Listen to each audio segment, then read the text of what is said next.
कार्यक्रम देखने वाले सभी दर्शकों को प्यार भरा नमस्कार।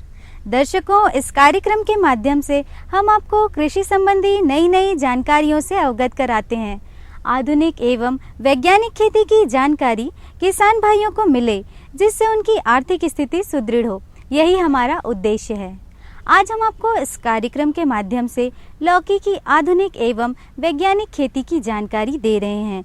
लौकी की आधुनिक एवं वैज्ञानिक खेती किस प्रकार से करें, आइए जानकारी लेते हैं। छत्तीसगढ़ राज्य का वातावरण लौकी उत्पादन के लिए उपयुक्त है। आयुर्वेद और प्राकृतिक चिकित्सा की बढ़ती महत्ता ने लौकी के मान को और भी बढ़ा दिया है। यदि आधुनिक पद्धति और नई सोच के साथ लौकी उत्पादन का काम किया जाता है तो पैदावार में अच्छी बढ़त देखी जा सकती है। कृषि के अच्छे जानकार और छत्तीसगढ़ राज्य के जाने माने सफल कृषक डॉक्टर नारायण भाई के मार्गदर्शन में छत्तीसगढ़ के अभनपुर क्षेत्र में लौकी की वृहद खेती की जा रही है। लौकी की खेती से लाभान्वित होने वाले किसानों की माने तो देश भर में लौकी की भरपूर पैदावार ली जानी चाहिए। लौकी कद्दू वर्गीय सब्जियों में आने वाला एक प्रमुख शाक है। इस वर्ग में लौकी के अलावा कद्दू, करेला, खीरा, ककड़ी, खरबूज, तरबूज, काशीफल, तरोई को रखा जाता है। लेकिन मांग और दाम को देखते हुए लौकी ने इस वर्ग में सबसे पहला स्थान हासिल कर लिया है। ये शाक अपने चिकित्सकीय गुणों के लिए भी मशहूर है। इसे घिया के नाम से भी जाना जाता है। भारत में लौकी बड़े पैमाने पर उगाई जाती है। फिर भी यदि डॉक्टर नारायण भाई के निर्देशों पर चला जाए तो इसके उत्पादन को और भी बढ़ाया जा सकता है। किसान भाइयों, ये आप जो फसल देख रहे हैं ये लौकी की है और ये मचान के ऊपर में लगा हुआ है। हाफ राउंड स्ट्रक्चर का मचान है। प्रायः किसान क्या करते हैं कि लौकी को जमीन में लगा देते हैं, तो जमीन में लगाने से लौकी की गुणवत्ता में फर्क आ जाता है। सीधे फल नहीं होते और जो जमीन के संपर्क में होता है वो यदि बारिश गिर जाए और जमीन गीली हो जाए तो वहाँ से सड़ने की भी संभावना रहती है। पर यदि हम इस विधि से लौकी की खेती करते हैं तो आप देख सकते हैं कि एकदम सीधे फल होते हैं, कहीं पर कोई दाग नहीं है, एक जैसा रंग सभी जगह पर है। नहीं तो जमीन में लगाने से क्या है कि जमीन से संपर्क में आने वाला भाग सफ़ेद होता है और धूप के संपर्क में आने वाला भाग थोड़ा सा हरा होता है। तो एक समान रंग नहीं होने से बाजार में उसके भाव भी अच्छे नहीं मिलते। पर इस विधि से यदि हम खेती करते हैं तो आप देख सकते हैं कि कितनी अच्छी मतलब क्वालिटी का गुण वाला हम लौकी की फसल ले सकते हैं और बाजार में निश्चित रूप से हमको इस तरह के फल का अच्छा भाव मिलेगा। लौकी के फलों की आकृति दो प्रकार की होती है, जैसे लंबी और गोल। आमतौर पर लंबी और पतली लौकी उगाने का प्रचलन अधिक है। लंबी लौकी की प्रमुख किस्में इस प्रकार से हैं: Pusa summer, prolific long, Hisar selection लंबी, पंजाब लंबी, पंजाब कोमल, पूसा नवीन वगैरह। और गोल प्रचलित किस्में इस प्रकार से हैं: पूसा समर प्रोलिफिक राउंड, शंकर पूसा मंजरी, हिसार सिलेक्शन गोल, पूसा संदेश वगैरह। खेतों में लौकी का मिजाज कैसा होता है, ये जानना भी किसान भाइयों को काफ़ी मदद पहुंचाने वाला होगा। लौकी की खेती के लिए गर्म और आर्द्र जलवायु की आवश्यकता होती है। ये पाले को सहन करने में बिल्कुल ही असमर्थ होती है। लौकी की बुआई गर्मी और वर्षा में की जाती है। अधिक वर्षा और बादल वाले दिन लौकी की फसल में रोग और कीटों के प्रकोप को बढ़ावा देने का काम करते हैं। आप देखते होंगे कि पहले गांव में लौकी को मचान पे चढ़ा देते थे या छप्पर पे चढ़ा देते थे और लौकी बढ़िया फलती थी, बिना कुछ किए ही अच्छा उत्पादन मिल जाता था। थोड़ा सा उसमें आधुनिक तरीका अपनाया गया तो कम समय में अच्छा उत्पादन और अच्छी गुणवत्ता वाला उत्पादन इससे लिया गया है। इस तरह की खेती को हमारे किसान भाई धीरे धीरे अपनाना शुरू कर रहे हैं। खासकर ऐसी जगह जहां जल भराव होता हो, ऐसी भूमि में भी किसी भी प्रकार की भूमि हो, अगर आप थोड़ा सा उसमें परिवर्तन कर दें, सब्जी फसलों के अनुकूल उसको बनाना पड़ेगा, तो साल भर अच्छा उत्पादन मिल सकता है। ये अच्छा उत्पादन लेने के लिए आपको ऊंची बीज सया बनानी पड़ेगी। तकरीबन 50 से 60 सेंटीमीटर ऊंची बीज सया का निर्माण करें और जल निकास की उत्तम व्यवस्था होनी चाहिए। इसके साथ साथ टपक सिंचाई की व्यवस्था हो, जिससे पौधे के पास में हम सिंचाई और उर्वरक का प्रबंधन कर सकें। साथ में मल्चिंग एक तरफ स्लेटी रंग की हो और दूसरे तरफ काली रंग की। इस प्रकार की मल्चिंग के कई फ़ायदे हैं। एक फ़ायदा ये है कि नमी का संरक्षण करती है ये। दूसरा फ़ायदा ये है कि खरपतवार का नियंत्रण अपने आप हो जाता है। तीसरा फ़ायदा ये है कि इससे जो रस चूसने वाले कीट हैं वो फसल से दूर भागते हैं। तो इस प्रकार एक सिर्फ मल्च बिछा लेने से बहुत ही अच्छी फसल का उत्पादन होता है। साथ में ड्रिप प्रबंधन है, तो ड्रिप से किसान भाई ऐसे तो जो आधुनिक तरह से खेती कर रहे हैं ड्रिप लगाते ही हैं, लेकिन जब ऊंची बीज सया पर इसका और भी अच्छा प्रभाव देखने को मिलता है। लौकी को विभिन्न प्रकार की भूमियों में उगाया जा सकता है, लेकिन उचित जल धारण क्षमता वाली जीवांशयुक्त हल्की दोमट भूमि इसकी खेती के लिए सर्वोत्तम मानी गई है। उदासीन या न्यूट्रल भूमि, जिसका कि pH मान उदासीन हो, इसके लिए काफ़ी अच्छी होती है। नदियों के किनारे वाली भूमि भी लौकी की खेती के लिए उपयुक्त होती हैं। कुछ अम्लीय भूमि में इसकी खेती की जा सकती है। जलवायु और ज़मीन के मान से छत्तीसगढ़ राज्य लौकी के लिए सोना है। यहाँ लौकी उत्पादन की विपुल संभावनाएं हैं। छत्तीसगढ़ राज्य के कई किसानों ने लौकी की शानदार खेती करके देश के अन्य किसानों को इस ओर से जागरूक करने का काम भी किया है। ये एक शुभ संकेत है। लौकी उपजाने वाले उन कुछ किसानों में अभनपुर क्षेत्र के भी कुछ आधुनिक सोच वाले किसानों का जिक्र किया जाना लाजमी है, क्योंकि अपने प्रक्षेत्रों को इन्होंने लौकी की फसल से सजा रखा है। इन्होंने लौकी की फसल को मंडप विधि से किया है।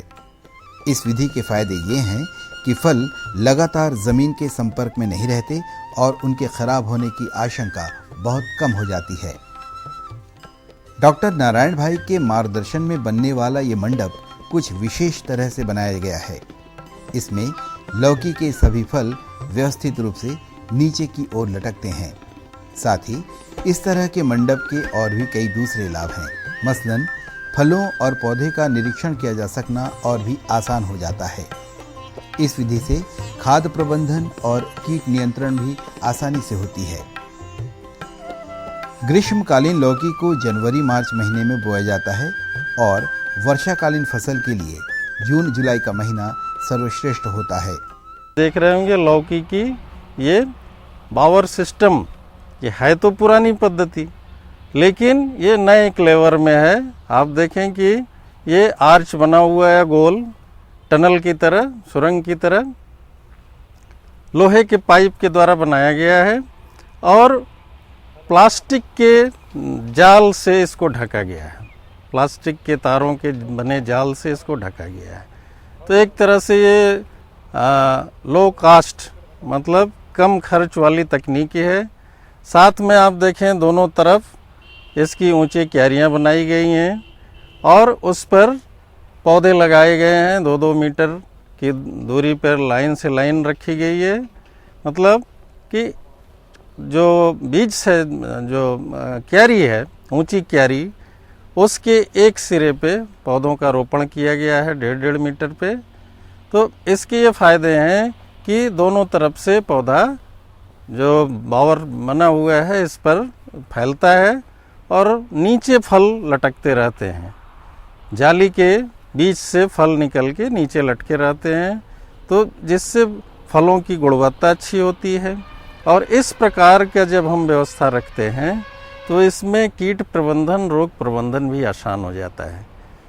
जब हम कोई कीटनाशी, फफूंदनाशी छिड़कते हैं तो उसका असर अच्छा दिखता है और प्रयोग करने में हमें आसानी होती है। फसल पर पूरी तरह से ऊपर नीचे दोनों तरह से कीटनाशी फफूंदनाशी का छिड़काव करते हैं, जिसका अच्छा व्यापक असर मिलता है।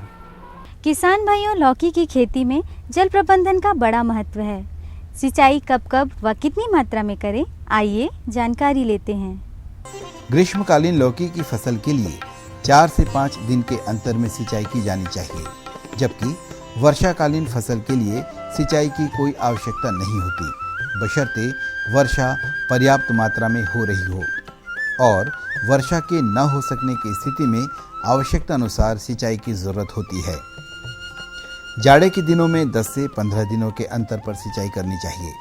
अभनपुर क्षेत्र के लौकी उत्पादक किसानों ने सिंचाई के लिए ड्रिप इरिगेशन यानी सिंचाई की टपक पद्धति का चुनाव किया है। साथ ही इन्होंने मल्चिंग शीट का भी बेहतरीन प्रयोग किया है। लौकी में फसल के साथ ही साथ अनेक प्रकार के खरपतवार भी उग आया करते हैं। उनकी रोकथाम बहुत ज़रूरी है। इसके लिए जनवरी मार्च वाली फसल में 2 से 3 बार और जून जुलाई की फसल में 3 से 4 बार निदाई किया जाना चाहिए।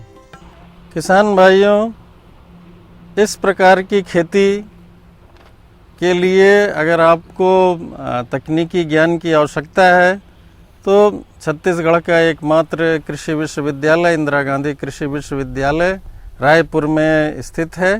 आप वहां से इसका प्रशिक्षण भी प्राप्त कर सकते हैं और तकनीकी मार्गदर्शन आपको फ़ोन के माध्यम से या व्यक्तिगत मिलके भी मिल सकता है।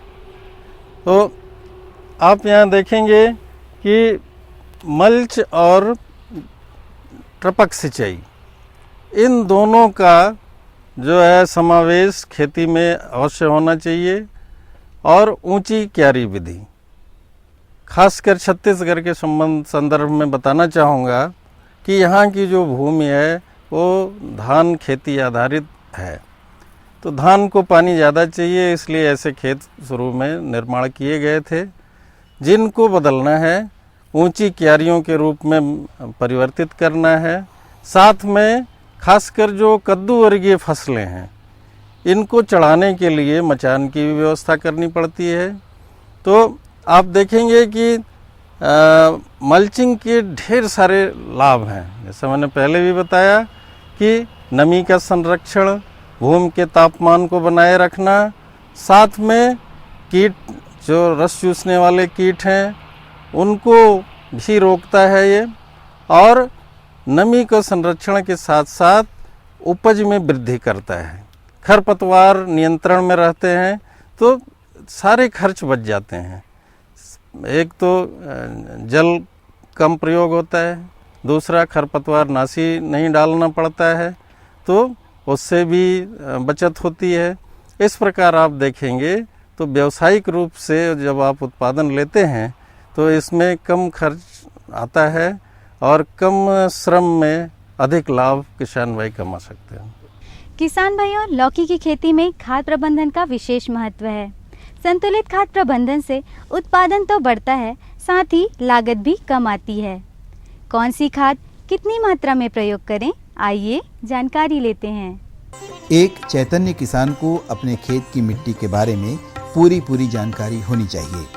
इस वास्ते उन्हें यथाशीघ्र अपने प्रक्षेत्रों की मृदा की जांच करा लेनी चाहिए, क्योंकि मृदा की जांच कराकर खाद और उर्वरक का डालना आर्थिक दृष्टि से उपयुक्त होता है। कद्दू वर्गीय फसलें खासकर जैसे लौकी है, करेला है, इनमें उर्वरक प्रबंधन, खाद प्रबंधन, खाद और उर्वरक। खाद से हमारा तात्पर्य है गोबर की खाद, नाडप की खाद, केचुए की खाद। इनको भूमि के तैयारी के समय देना चाहिए और ये ध्यान रखें कि गोबर की खाद हो, कंपोस्ट हो, ये अच्छी प्रकार से सड़ी हुई खाद हो और इसको आधार खाद के रूप में हमें डालना चाहिए। साथ में आधार उर्वरक भी दे सकते हैं, खासकर नाइट्रोजन, फास्फोरस, पोटास। ये तीनों करीब 50 से 60 किलो नाइट्रोजन, 80 से 100 किलो फास्फोरस और इतने ही पोटास पूरे फसल के जीवन में देना चाहिए। जिसमें आधार खाद के रूप में 1/3 आधार उर्वरक के रूप में देना चाहिए। बाकी टपक सिंचाई के द्वारा पौधों के पास में देना चाहिए। यदि किसी कारणवश मृदा की जांच न हो सके तो उस स्थिति में लौकी की अच्छी पैदावार के लिए प्रति हेक्टेयर 46 से 60 टन गोबर की खाद, 40 से 50 किलोग्राम नाइट्रोजन, 40 से 60 किलोग्राम फास्फोरस और 17.5 से 44 किलोग्राम तक पोटाश डालना चाहिए। अभनपुर क्षेत्र के किसान अरासायनिक खाद, वर्मी कंपोस्ट, गोबर की खाद आदि का उपयोग करते हुए लौकी की बेहतरीन पैदावार ले रहे हैं। जो रबी की फसल है इसमें 1 दिन के अंतराल पर आधे घंटे टपक सिंचाई चलाएं या वो घुलनशील उर्वरक चलाएं। घुलनशील उर्वरक ये फसल की दशा पर निर्भर करता है। जो नाइट्रोजन, फास्फोरस, पोटास और सूक्ष्म तत्व जो घुलनशील बोरान, जिंक, मैग्नीशियम और साथ में ह्यूमिक एसिड, बीच बीच में ह्यूमिक एसिड भी इसमें प्रवाह करते हैं, जिससे सिंचाई की नालियों, जो प्लास्टिक की नलियां होती हैं, उनकी सफाई भी होती है और फसल को थोड़ा पोषण भी मिलता है। तो ये सारा प्रबंधन फसल की दशा, मतलब छोटी फसल है तो उस समय नाइट्रोजन, फास्फोरस, पोटास उर्वरक दिया जाता है। अगर फसल में कहीं कुछ ऐसे धब्बे दिखाई दें कि सूक्ष्म तत्व की कमी दिख रही है तो फिर सूक्ष्म तत्व जो उर्वरक हैं सूक्ष्म तत्व आधारित उनको देना चाहिए।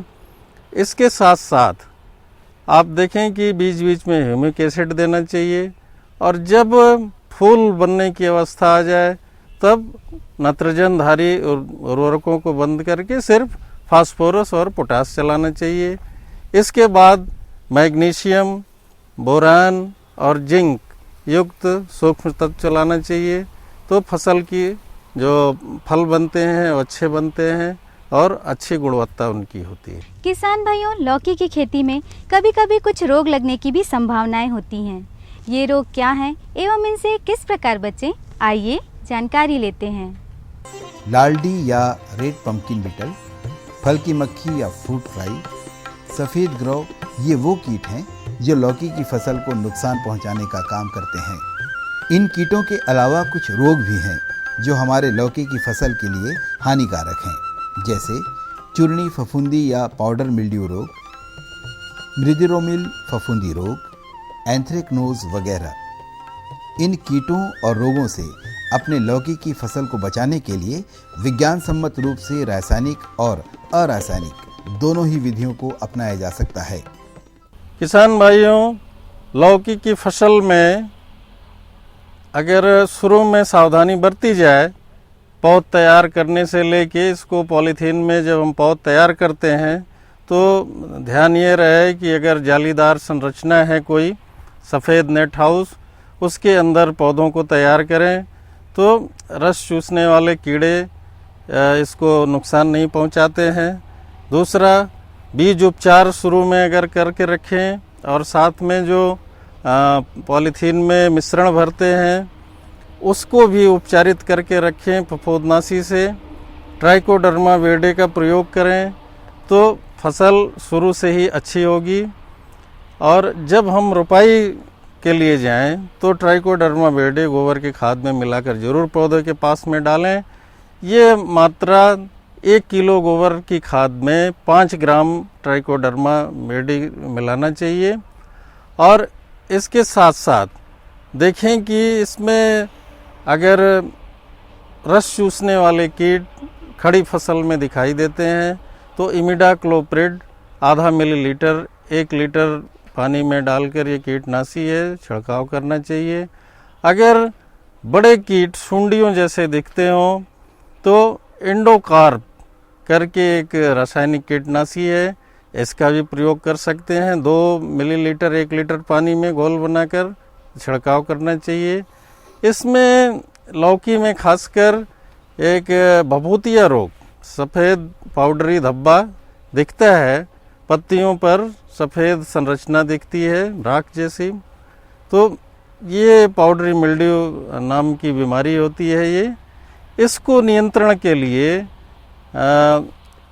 सल्फेक्स नाम की दवा आती है, इसको या बावेस्टीन 1 ग्राम और सल्फेक्स 2 ग्राम 1 लीटर पानी में मिलाकर किसान भाई इसका छिड़काव कर सकते हैं, जिससे पाउडरी मिल्ड्यू से निजात मिल सकती है। लौकी के फलों की तुड़ाई उनकी जातियों पर निर्भर करती है। फलों को पूर्ण विकसित होने पर कोमल अवस्था में किसी तेज चाकू से पौधे से अलग करना चाहिए, क्योंकि कठोर फलों से अच्छी सब्जी नहीं बनती। जाहिर सी बात है कि कठोर होने के कारण लौकी का बाजार भाव भी प्रभावित हो सकता है।